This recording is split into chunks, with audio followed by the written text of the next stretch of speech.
sinasabi, bakit nila ginawa sa atin ito? Wala man lang nag-acknowledge na nasaktan tayo doon.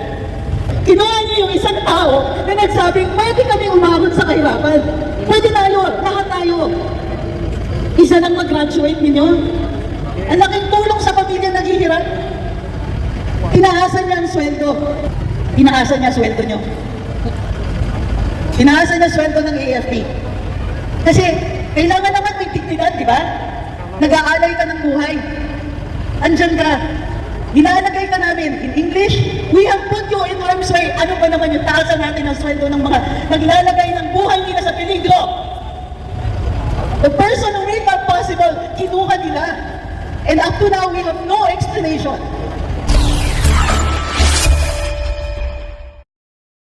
Sa lahat po na nakikiting ngayon, na-miss nyo na ba si Tatay Digong?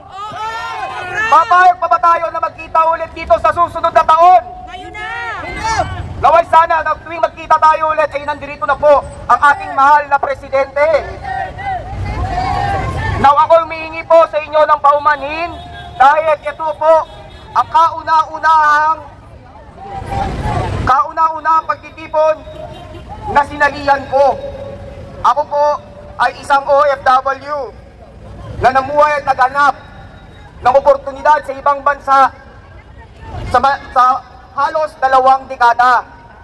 Ngunit kahit malayo po ako, sakripisyo, hindi po nawawala ang kaba sa aming mga dibdib para sa aming mga pamilya na naiwan dito sa Pilipinas.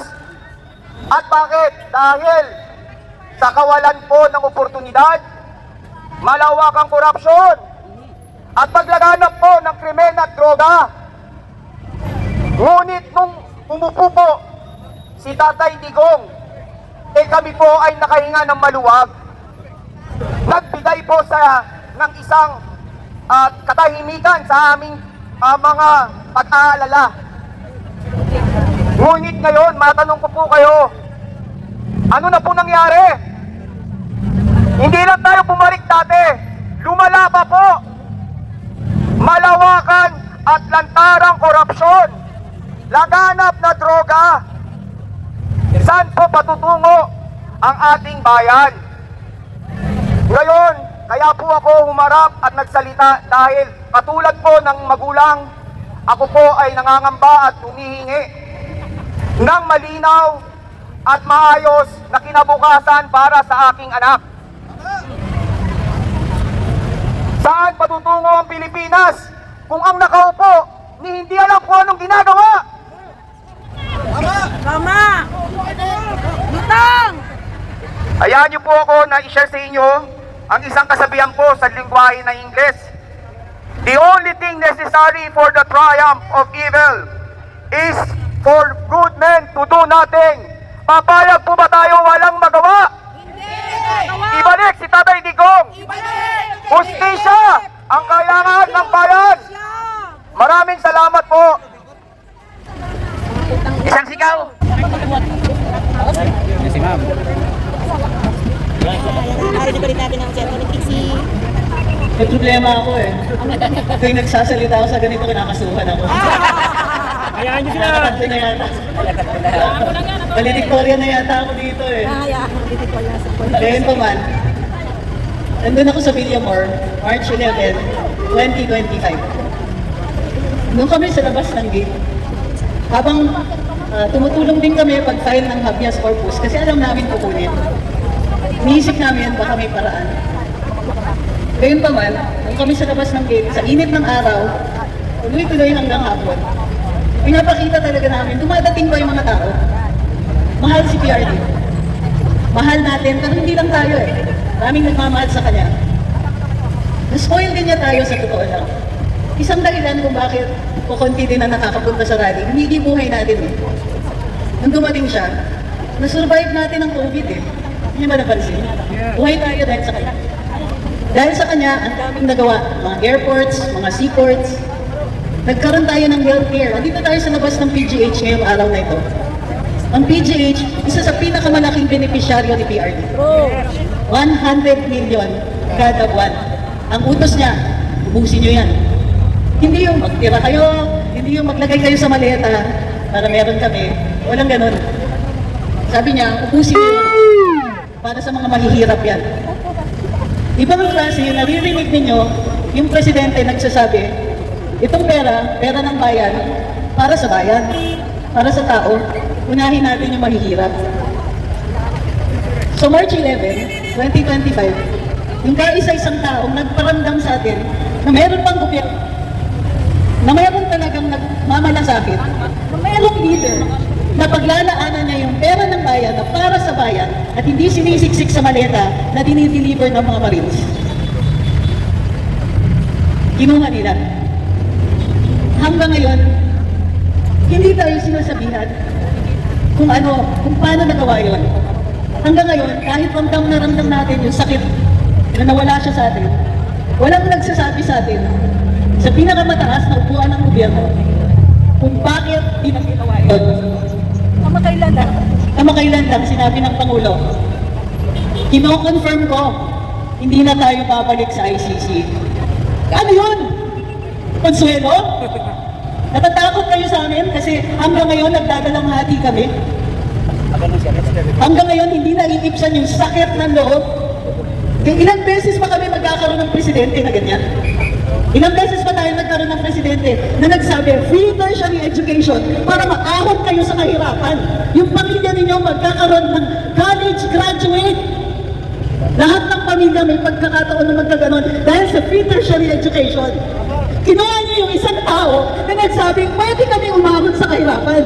Pwede tayo, lahat tayo. Isa lang mag-graduate ninyo. Ang laking tulong sa pamilya naghihirap. Tinaasan niya ang sweldo. Pasintabi na lang po, mga kawani ng gobyerno na nandito. Tinaasan niya sweldo niyo. Tinaasan niya sweldo ng AFP. Kasi kailangan naman may dignidad, di ba? Nag-aalay ka ng buhay. Andyan ka. Nilalagay ka namin in English, we have put you in harm's way. Ano ba naman yung taasan natin ang sweldo ng mga naglalagay ng buhay nila sa peligro? The person who made that possible, kinuha nila. And up to now, we have no explanation. Walang nagsasabi sa amin, sa atin, sa lahat sa atin dito. Walang nagsasabi, yeah, we're sorry. Walang nagsasabi, bakit nila ginawa sa atin ito? Wala man lang nag-acknowledge na nasaktan tayo doon.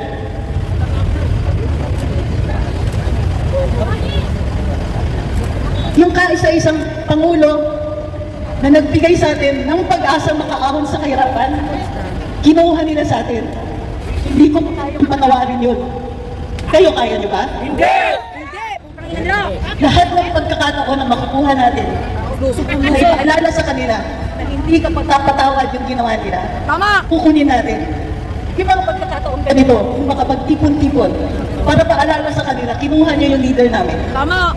Kinuha niya yung tao na nagpataas ng sweldo, nagbigay ng dignidad sa Armed Forces at sa PNP, nagbigay ng pag-asa sa mga pamilya makaahon sa kahirapan, nagbigay ng pag-asa sa mga pasyente, nagbigay ng pag-asa sa mga pamilyang nagkakaroon ng sakit ng mga kamag-anak. Alam niyo ba, na kahit isang miyembro lang ng pamilya ang magkaroon ng malubhang sakit, maaari na maghirap ang pamilya ng isang henerasyon. Paano ka magpapaaral kung ubus ang pera mo sa kakapagamot? Paano ka magpapaaral kung ang breadwinner ng pamilya hindi mo mailabas sa ospital? Paano ka magpapaaral kung magbubiyuda ka, magbubiyudo ka, magbabayad ka pa ng utang mo sa ospital? Merong nakaintindi sa atin nun.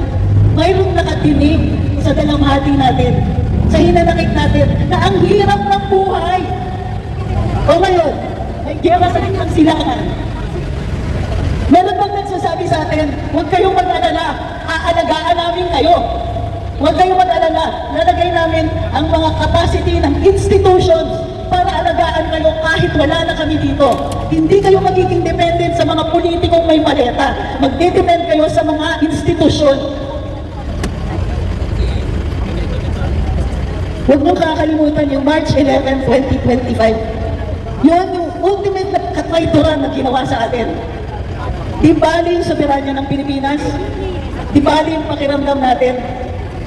Di bali yung baliwat kanan na pagnanakaw, kaya natin tiisin, kaya natin mag-rally, kaya natin mag-critic, maging kritiko, kaya natin. Ang hindi natin kaya sa ngayon, patawarin na kinuha nila si PRD sa atin.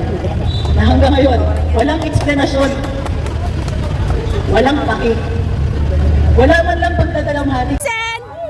Masagasaan kayo, bro! Senador pala guys. Dumating sa Supreme Court guys. Guys, dumating sa Supreme Court. Kalayaan. Federalismo. Ayan. Ito na si Sen. Oh, gilid-gilid daw. Gilid-gilid.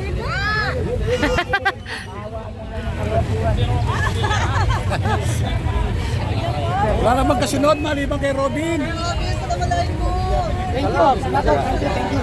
Malay ko sa'yo. Sorry. Ano ka ng wireless? Maganda may wireless. Kala kayo sa... Naiiwan ko yung wireless ko. Galing nandito sa kanya.